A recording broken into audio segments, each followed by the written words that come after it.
Shalom. Mungkin akhir-akhir ini kita merasa kecewa terhadap Tuhan. Mungkin akhir-akhir ini kita merasa marah sama Tuhan karena ada banyak pergumulan kita belum tergenapi dalam setiap kehidupan kita. Mungkin kita bilang Tuhan itu jahat, Tuhan tidak adil, bahkan mungkin kita berpikir bahwa Tuhan tidak ada. Tuhan hanya bermain-main atas setiap kehidupan kita. Kita berpikir bahwa Tuhan tidak mengasihi kita, sehingga kita menciptakan Tuhan menurut cara pandang kita yang salah. Kita menciptakan Tuhan menurut persepsi kita yang salah. Padahal dalam 1 Yohanes pasal 4b dikatakan Allah adalah kasih, dan barang siapa tetap berada di dalam kasih, ia tetap berada di dalam Allah, dan Allah di dalam dia. Hanya karena ada banyak doa-doa yang belum tergenapi, kita memandang Tuhan dengan cara pandang yang salah.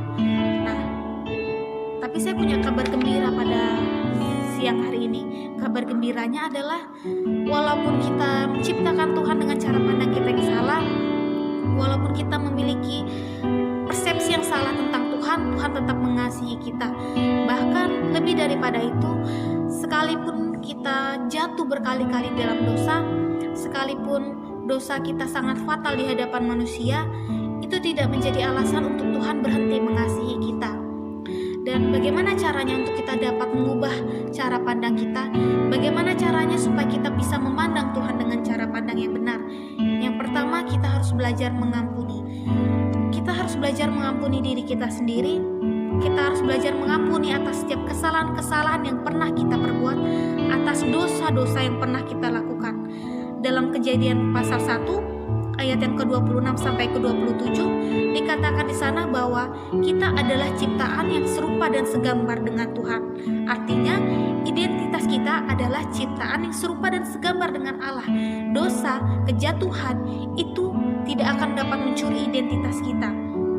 Identitas kita adalah orang yang dikasihi Tuhan. Identitas kita adalah orang yang manusia yang diciptakan serupa dan segambar dengan Tuhan. Dan artinya diri kita, kejatuhan kita tidak menjadi alasan untuk Tuhan mengasihi kita. Yang kedua, kita harus melepas kacamata jasmani kita. Kita harus belajar menggunakan kacamata rohani kita. Maka kita akan bisa melihat bahwa segala sesuatu yang diizinkan Tuhan terjadi atas hidup kita itu tidak pernah lepas daripada belas kasihan Tuhan. Bahkan keadaan kita saat ini adalah bagian dari rencana Tuhan. Seperti dalam Roma pasal 8 ayat yang kedua, segala sesuatu yang direncanakan Tuhan semuanya untuk mendatangkan kebaikan dalam setiap kehidupan kita.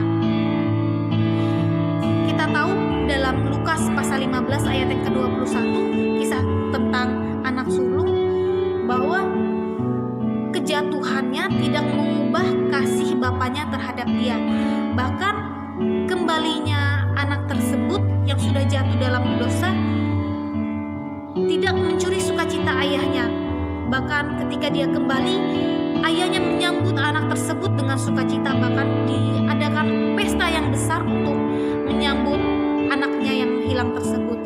Tuhan mengasihi kita dari awal kita, bahkan sebelum kita ada, Tuhan sudah mengasihi kita. Jadi tidak ada alasan untuk kita kecewa sama Tuhan, tidak ada alasan untuk kita merasa marah sama Tuhan, karena segala sesuatunya sebenarnya baik. Kita harus punya respon dan cara pandang yang benar. Kiranya sharing saya pada siang hari ini dapat bisa menjadi berkat bagi saudara-saudara semua. Tuhan Yesus memberkati.